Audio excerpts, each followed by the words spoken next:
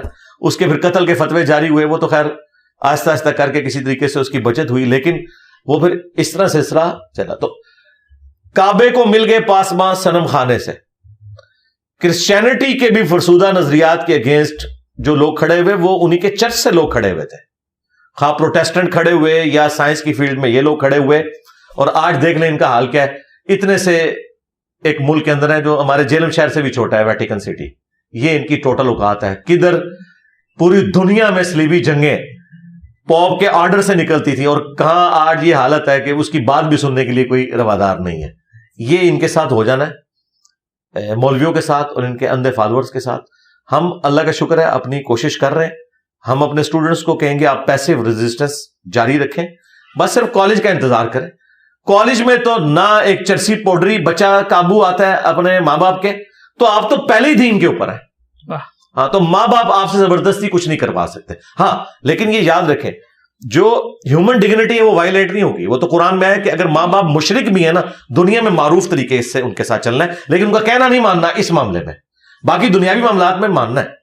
ہمارے students life stories میں آ کے بتا رہے ہیں, وہ کہتے ہیں کہ جی انجینئر صاحب سے پہلے تو ہم ماں باپ کی عزت نہیں کرتے تھے, اچھا انجینئر صاحب سے پہلے ہم نماز نہیں پڑھتے تھے, اب تو ہم زیادہ پریکٹسنگ مسلمان ہیں, زیادہ ہم اچھے طریقے سے اپنے ماں باپ کے ساتھ بہیو کرتے ہیں. تو اللہ کا شکر ہے ہم بدتمیز نہیں بنا رہے, ہم نبی علیہ السلام کے ساتھ ان کو جوڑ رہے ہیں. ٹھیک ہو گیا سر. کسی بات کو صحیح ماننے کے لیے صحیح سند کا ہونا کتنا ضروری ہے؟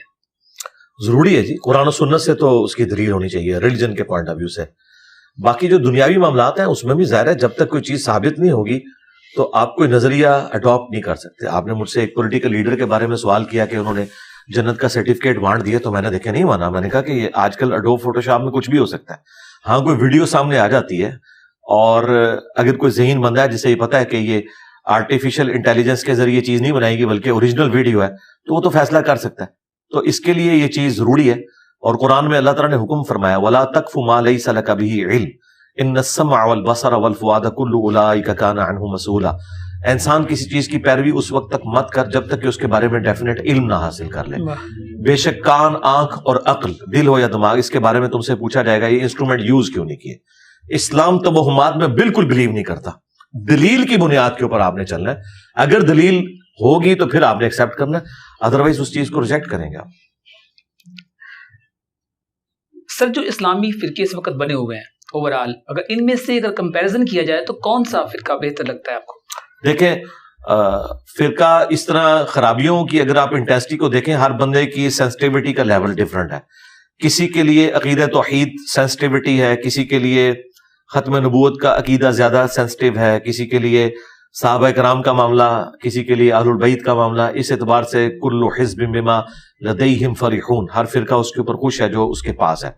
تو یہ ڈپینڈ کرتا ہے کہ کس شخص کی سینسٹیوٹی کا لیول کیا ہے. ہاں قرآن و سنت کی روشنی میں اگر آپ اس وقت جتنے اسٹیبلش فرقے ہیں نا, میری نظر میں اہل حدیث کا جو ایک منہج ہے وہ قرآن و سنت کے سب سے زیادہ قریب ہے, بشرطے کہ وہ خود بھی اس کے اوپر عمل کریں. بعض جگہ انہوں نے خود بغاوت کی ہوئی ہے. اہل حدیث فرقے کی بات نہیں کر رہا, اس میں تو بہت خرابیاں ہیں. جو ان کا اسکول آف تھاٹ ہے کہ قرآن و سنت کو فائنل اتھارٹی ماننا ہے, اس کے بعد اجماع امت اور اینڈ پہ اجتہاد آئے گا. اور بڑے سے بڑے انسان کا فتویٰ بھی ردی کی ٹوکری میں ہے اگر وہ قرآن و سنت کے خلاف ہے. یہ ان کی ایک ڈاکٹرن ہے, پریکٹیکلی وہ عمل کر رہے ہیں یہ الگ بات ہے. جس طرح اگر آپ مجھے کہیں کہ دنیا میں سب سے بیسٹ ریلیجن کون سا ہے تو میں کہوں گا اسلام. اب پریکٹیکلی مسلمان اس پہ عمل کر رہے ہیں یا نہیں کر رہے, وہ مسلمانوں کی خرابی اپنی جگہ, لیکن اسلام اپنی جگہ پیور ہے. اس طرح اہل حدیث کا جو منہج ہے نا, وہ اہل سنت کہہ لیں, اصحاب الحدیث کہہ لیں, یہ منہج پیور ہے. باقی اس کے اوپر کوئی عمل کر رہا ہے یا نہیں کر رہا وہ ایک الگ بات ہے. وہ تو میں سارے فرقوں کی چیزیں ہائی لائٹ کرتا ہوں انکلوڈنگ اہل حدیث. سر لبرل مسلمان کے بارے میں کیا تصور ہے آپ کا؟ لبرل مسلمان سے مراد اگر کوئی یہ لے رہا ہے نا کہ تمام مکاتب فکر کو آپ سپیس دیں, ایون دوسرے مذہب کے لوگوں کا بھی حق ہے کہ وہ دنیا میں زندہ رہیں, اور پاکستان کے آئین میں یہ چیز ہے کہ غیر مسلموں کو بھی بنیادی حقوق ملیں گے. پاکستان کے جھنڈے میں بھی وائٹ کلر جو ہے وہ غیر مسلموں کے لیے رکھا گیا. پھر محمد علی جناح کی جو 11 اگست 1948 کی تقریر ہے, اس میں تو انہوں نے کہا تھا کہ آپ آزاد ہیں, اپنے چرچز میں جا سکتے ہیں, اپنے کلیساؤں میں جا سکتے ہیں, اپنے مندروں میں جا سکتے ہیں, اپنی مسجدوں میں جا کے اپنے اپنے طریقے کے مطابق اپنے ریلیجن کو پریکٹس کریں. اگر اس طرح کا معاملہ ہو, اس کو اگر کوئی سیکولرزم یا لبرلزم کا نام دیتا ہے, ظاہر ہے کہ ابھی ٹرمز وقت کے ساتھ چینج ہو رہی ہیں نا. اب بینکنگ تو خود ہم اس کے خلاف ہے, لیکن آج اسلامک بینکنگ ہے, ٹرم تو ہم نے وہیں سے ڈیوائز کرنی ہے نا. ہماری اس وقت جتنی ماڈرن ٹرمنالوجیز ہیں, اسلامک ڈیموکریسی لی تو ہم نے گوروں سے ہوئی ہے نا, تو اس کو ہم نے اسلامک کہہ کے, جس طرح اسلامک بینکنگ ہے, اسلامک ڈیموکریسی ہے, اسلامک لبرلزم بھی ہو سکتا ہے, اسلامک سیکولرزم بھی ہو سکتا ہے. لیکن اگر آپ بائی ڈیفینیشن دیکھیں تو ڈیموکریسی تو کفر ہے, لیکن اسلامک ڈیموکریسی کیا ہے کہ قرآن و سنت کے دائرے میں حلال کے اوپر آپ ووٹنگ کروا سکتے ہیں, حرام کے معاملے میں نہیں کروا سکتے, تو کہتے ہیں ہاں اسلامک ڈیموکریسی ہے. تو ٹرم ڈیوائز کی جا سکتی ہے. ٹرم تو ہمارے بزرگوں نے پتہ نہیں کیا کیا ڈیوائز کی ہیں, اور وہ آج تک اس طریقے سے چل رہی ہیں. ٹرم ڈیوائز کی جا سکتی ہے. تو اس اعتبار سے دیکھیں تو لبرل مسلمان سے مراد اگر کوئی شخص یہ لے رہا ہے کہ وہ تمام فرقوں کو سپیس دیتا ہے پھر تو ٹھیک ہے. اور اگر لبرل مسلمان سے مراد وہ یہ لے رہا ہے کہ میں نے اپنی مرضی کی زندگی گزارنی ہے, صرف میں نے کلمہ پڑھ کے پاکستان کے شناختی کارڈ میں مسلمان ہونا ہے, تو صرف پاکستان کے شناختی کارڈ میں وہ مسلمان ہے, اللہ کے حضور وہ کافر ہے جب تک وہ اسلام کو پریکٹس نہیں کرتا. یعنی جو نماز ہے, روزہ, حج, زکوٰۃ اور باقی معاملات, وہ شناختی کارڈ کا مسلمان ہے. تو اس قسم کے لبرل مسلمان تو مسلمان ہی نہیں ہے.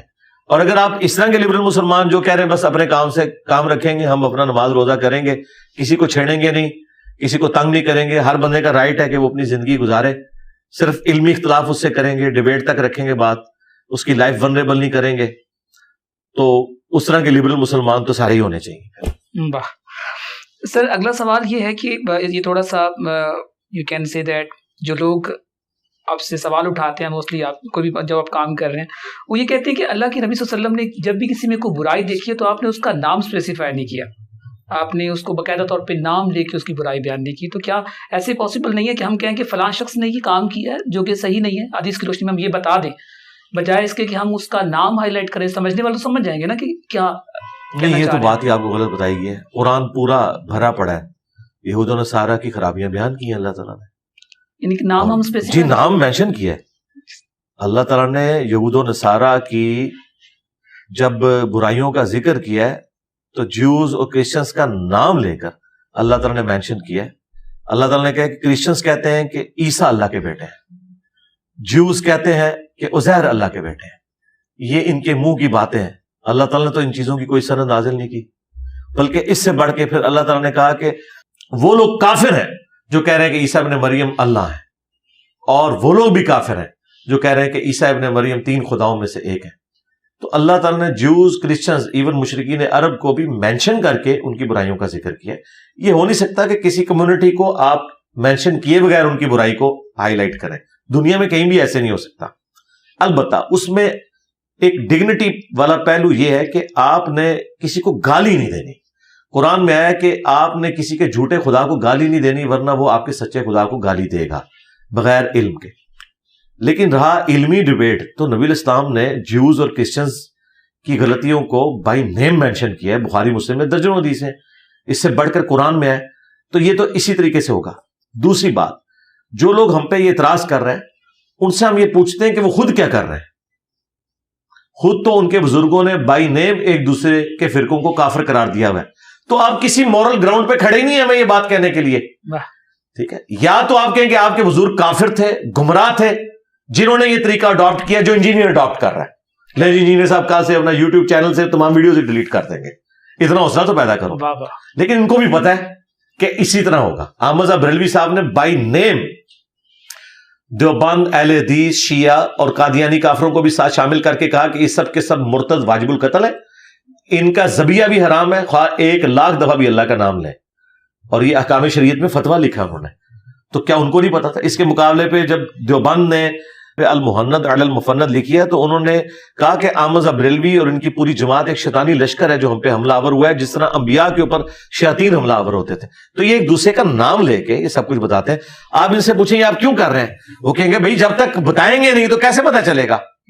تو مجھ سے کیوں ڈیمانڈ کر رہے ہیں؟ مجھ سے اس لیے ڈیمانڈ کر رہے ہیں کہ انہیں پتا ہے کہ گل بات گئی ہے. تو اب اس طریقے سے کوئی بات لے کے ہے نا, اگر کہیں کہ قرآن و سنت کا یہ سٹائل ہے, وہ تو یہ نہیں ہے. قرآن و سنت نے ہمیں یہ کہا کہ آپ نے گالی گلوچ نہیں کرنی. تو آپ دیکھیں یہ تو ایک دوسرے کے بزرگوں کے نام بدتمیزی سے لیتے ہیں. میں پلانٹ ارتھ پہ واحد نان بریلوی ہوں جو احمد بریلوی کو اعلیٰ حضرت کہتا ہے. اہل حدیث اور دیوبند کہتے ہیں کالا حضرت, اعلیٰ حضرت بھی کالا حضرت.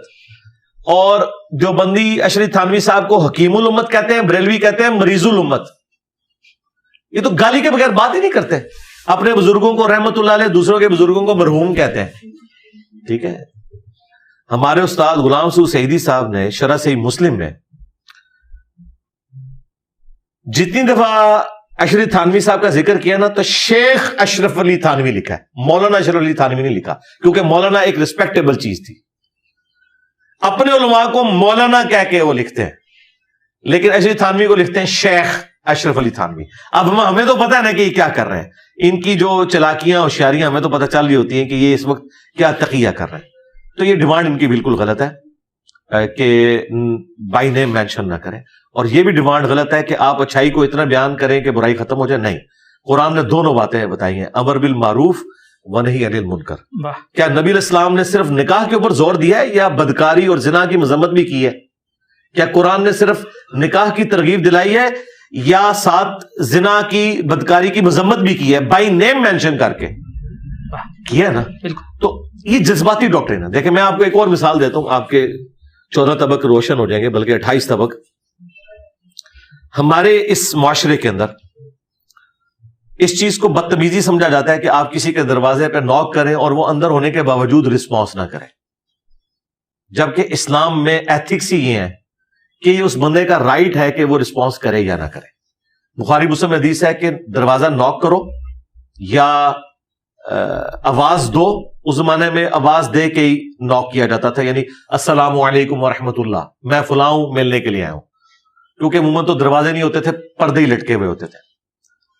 اور اجازت ملے تو آ جاؤ, اور اگر جواب نہ ملے, یہ نہیں کہا کہ اجازت نہ ملے, جواب نہ ملے واپس لوٹ جاؤ, اس بات کا برا بھی نہ مانو. اور یہ بخاری میں ہوا ہے کہ ایک صحابی کو حضرت عمر نے بلایا تو حضرت عمر پردے کے پیچھے چھپ گئے. اس نے 3 دفعہ کہا کہ کیا میں اندر آ سکتا ہوں, السلام علیکم. حضرت عمر نے کوئی جواب نہیں دیا. ان کو نہیں پتا تھا کہ حضرت عمر پیچھے ہے چھپے میں. 3 کے بعد وہ واپس چلے گئے. حضرت عمر پیچھے ہے, انہوں نے کہا کہ میں نے تمہیں بلایا تھا. ان کا نبی الاسلام نے تو ہمیں یہ تعلیم فرمایا کہ 3 دفعہ کہنا ہے, جواب نہیں ملا تو ان کا جب میں نے بلایا تھا تم نے اندر آئے, ان کا میں اس طرح نہیں اندر آ سکتا, آپ کے حرم میں تو داخل نہیں ہو سکتا. اور 3 کے بعد یہاں کیا کرتے ہیں, 50 مس بیلیں کرتے ہیں. بھائی 1 مس بیل کافی ہے, اگر مجھے خواہش ہوگی میں اٹینڈ کروں گا, میں رسپانس نہ کروں, یہ میرا رائٹ ہے. اس طرح میرا رائٹ ہے کہ میرے دروازے پہ بھی کوئی آئے اور وہ کہ میں آپ سے ملنا چاہتا ہوں, میں یہ بھی بتانے کا پابند نہیں ہوں کہ میں آپ سے مل نہیں سکتا. یہ جو اکثر لوگ کہتے ہیں نا کہ جی بتا دو گھر میں کوئی نہیں ہے, یہ بھی بتانے کی ضرورت نہیں ہے. اسلام یہ کہتا ہے کہ بس وہ 3 بار بیل دے اور جائے, کیونکہ یہ میرا رائٹ ہے. کیونکہ میں پبلک اکاؤنٹ ہولڈر نہیں ہوں, میں ایک عام آدمی ہوں نا. پبلک اکاؤنٹ ہولڈر تو یہ کہہ سکتا ہے جو ملازم ہے وہ بھی دفتر کی آتا ہے, گھر میں تو آپ اس کو نہیں کریں گے نا. تو یہ ہے وہ ایتھکس جو ہمیں اسلام نے سکھائی ہے. لیکن ہم ایتھکس یہ سمجھتے ہیں کہ اس طریقے سے ہو کہ جب بھئی آپ کی ذمہ داری ہے کسی کو بھیج دو, یا کم از کم اندر سے کہو کہ میں مل نہیں سکتا, یا بچہ بھیجو. اسلام کہتا ہے اس کی کوئی ضرورت نہیں ہے. تو ہم نے یہ چیز لرن کرنی ہے. اب دیکھیں ہمارے پاس تو بیسک کئی چیزوں میں ایتھکس موجود ہی نہیں ہے. ہم سے زیادہ گوروں میں ایتھکس ہے. میں نے خود یعنی گوروں کو, چائنیز کو دیکھا ہے, بڑے سے بڑا بھی آفیسر ہے, وہ اپنے لیے یہ آنر فیل کرتے ہیں کہ اگر آپ 2 جا رہے ہیں نا اکٹھے اور آگے کوئی دروازہ آ گیا تو وہ ایک سٹیپ آگے کر کے دروازہ کھولے گا. ٹھیک ہے, وہ یہ نہیں دیکھے گا کہ اسٹاف کا بندہ ہے, یہ آفیسر ہے, میں سینئر ہوں, نہیں, وہ آنر فیل کرتے ہیں اس کے اندر. اور یہاں پہ تو پیر جو ہیں وہ گاڑی سے نیچے نہیں اترتے. پولیٹیکل لیڈرز کو آپ دیکھیں, ان کا شب کتنا ہوتا ہے, ان کے لیے کس طرح قالین بچھائے جاتے ہیں. یہ اپنے لیے کتنی یعنی انہوں نے خود ساختہ قسم کی معاملات کیے ہیں. سر اگلا سوال یہ ہے کہ مسئلہ فلسطین کا حل ممکن ہے, اور کیا افواج جو ہیں, مسلم افواج ہیں, وہ اس میں کیا کردار ادا کر سکتے ہیں؟ افواج نہیں, سب سے پہلے تو مسلمانوں کے حکمران جو جن کی بات بھی ہوگی دنیا میں, افواج کو تو دنیا نہیں مانے گی نا. دنیا یہاں پہ موسٹلی یہ ہوتا ہے نا اتھارٹیز ان کی, جیسے بے شک اتھارٹی ہونا, یہ یہاں جتنی مرضی اتھارٹی اپنی دکھاتے رہے, دنیا نہیں ان کی بات سنتی. دنیا ان ملکوں کی بات نہیں سنتی جہاں پہ وہاں کا آرمی چیف یا کوئی ڈکٹیٹر ان سے بات کرے. وہ کہتے ہیں جاؤ بندہ لے کے آؤ یار. ٹھیک ہے, یہ ہمارے ملک میں ہے کہ ڈیفنس منسٹر کی کوئی اوقات نہیں ہے. امریکہ کے ڈیفنس منسٹر جو ہے وہ ایک چٹکی میں آرمی چیف, نیول چیف کو فارغ کر سکتا ہے. ٹھیک ہے نا, وہاں تو بھائی ڈیموکریٹک ویلیوز ہیں, وہ ان لوگوں کے ساتھ بات نہیں کرتے. وہ کہتے ہیں لاؤ اپنا بڑا لے کے آؤ, جس بڑے کو عوام نے چنا ہو. یہاں کوئی ویسے ہی کوئی بڑا بنتا رہے تو لاتا بات ہے. جس طرح یہاں پہ مولوی اپنے آپ کو بڑا پھوپھا سمجھتے ہیں, لیکن جب گورا اسلام کو اسٹڈی کرتا ہے وہ مودودی صاحب کو پڑھتا ہے.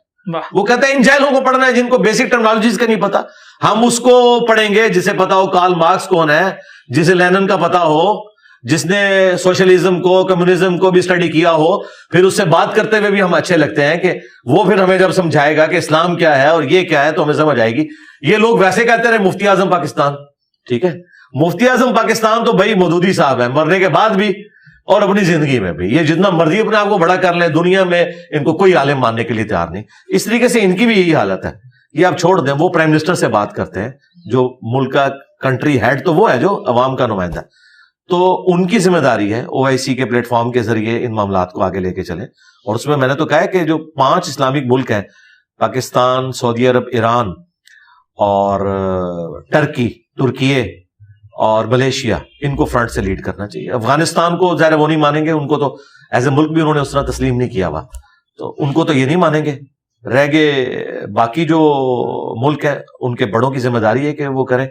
اور رہ گئے پرائم منسٹر کا حکم آرمی چیف مانتا ہے نہیں مانتا, لیگلی تو وہ پابند ہے. پرائم منسٹر اپنے اندر جرت پیدا کرے نا, تو آرمی کیوں نہیں مانے گی؟ یہ پرائم منسٹر کا کام ہے, الیکٹڈ پرائم منسٹر کا کام ہے. یہ جرت دکھاتے نہیں ہے تو ٹھیک ہے, پھر پوسٹ چھوڑ دیں. اگر کوئی ایکٹیویٹی اس حوالے سے پرفارم کرنی ہے, میں نہیں کہہ رہا کہ کریں, انہوں نے خود اپنے معاملات کو دیکھنا, ہی ان کی فیلڈ ہے, وہ زیادہ بہتر طریقے سے سمجھیں. دیکھیں سعودی عرب نے اس وقت فوجیں مانگی تھی نا یمن کے معاملے میں, تو ٹھیک ہے, پاکستان کی پارلیمنٹ نے ڈیسائیڈ کیا ہم نے اپنی فوج نہیں بھیجنی.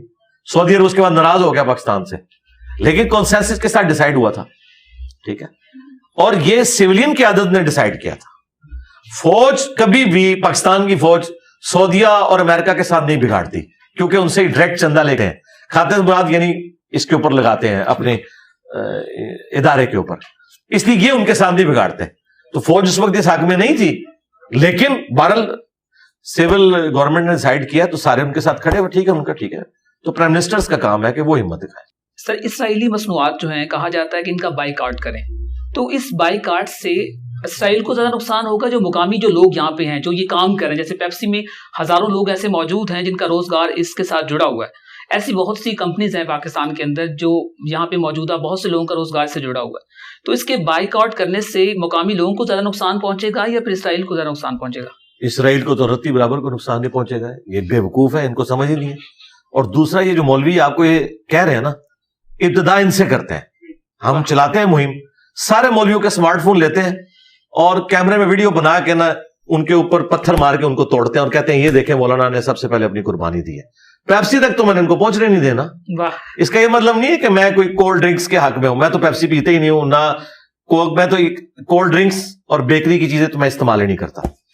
تو مجھے تو کوئی انٹرسٹ نہیں. لیکن میں یہ بتانا چاہ رہا ہوں کہ اگر یہ مخلص ہے نا تو کتنے علماء ہیں بائک آٹ کرنے والے, انہوں نے اپنا موبائل توڑا ہے. یہ ساری ٹیکنالوجی ان کی ہے. پھر اس سے بڑھ کر اسرائیل کا سب سے بڑا سپورٹر تو امریکہ ہے. اس وقت $40 بلین ہر سال وہ دیتا ہے اسلحے کی مد میں. ابھی اس جنگ کے لیے $100 بلین انہوں نے مختص کیے ہیں اس جنگ کے لیے اسرائیل کو. تو امریکہ کی تو ساری پروڈکٹس کا بھی بائک آؤٹ ہو جائے گا. تو یہ اپنے ہی بائک آؤٹ کریں گے. انہوں نے جو کپڑے پہنے ہوئے ہیں نا, یہ بھی کسی نہ کسی درجے میں اسرائیل اور امریکہ کے ساتھ جڑے ہوئے ہیں. تو ٹھیک ہے, پتے پہنے اور یہ جنگلوں میں چلے جائیں, چھوڑے ہماری جان. اس طرح نہیں ہوتا. نہ کہیں پہ یہ اس بائک آؤٹ کا کوئی فائدہ ہوتا ہے, نہ کسی کا جھنڈا زمین پہ لگانے سے, نہ اس کے اوپر کوئی چیز چڑھانے سے, نہ کسی کے پتلے کو آگ لگانے سے کچھ ہوتا ہے. بھائی آپ نے کرنا ہے تو یہ کریں کہ آپ بھی تعلیم میں اتنا اوپر جائیں کہ آپ کے پاس بھی نوبیل پرائز آئیں, آپ دنیا کو کنٹریبیوٹ کریں, دنیا کو لیڈ کریں. آپ F-16 کے اوپر رو رہے ہیں, ان کے پاس F-35 ہے. 16 دونی 32 تے وچ 3 اور جمع کر لو. لیکن صرف اس نعرے کے پیچھے لاجک کیا ہے؟ یہ نعرہ کیوں لگایا گیا؟ وہ یار بیوقوف ہے نا, جی بیوقوف ہے. اور آپ کو جذبات کے پیچھے, تو جہاں یہ نعرہ لگا ہونا آپ نیچے لکھیں علماء کرام سے گزارش ہے اپنا موبائل فون توڑ کے اس کی ویڈیو ریل ٹائم جاری کریں تاکہ ہمارے ایمان میں اضافہ ہو. واہ. اور ٹائم قیامت تک ہے. سر, سعودی عرب اور ایران کا فلسطین ایشو پر کیا فائدہ ہے؟ یعنی کہ کیا یہ سب اسلامی اخوت کے تحت اس کا حل چاہتے ہیں یا بس کوئی مفاد کے تحت سب کچھ ہو رہا ہے؟ سعودیہ تو مفاد کے تحت کر رہا ہے کیونکہ اس کی تو مجبوری ہے عرب کے حق میں بولنا. ایران تو جنرلی ان کو سپورٹ کر رہا ہے, آج سے نہیں, حزب اللہ کو, حماس کو کئی ڈیکیڈ سے سپورٹ کر رہا ہے.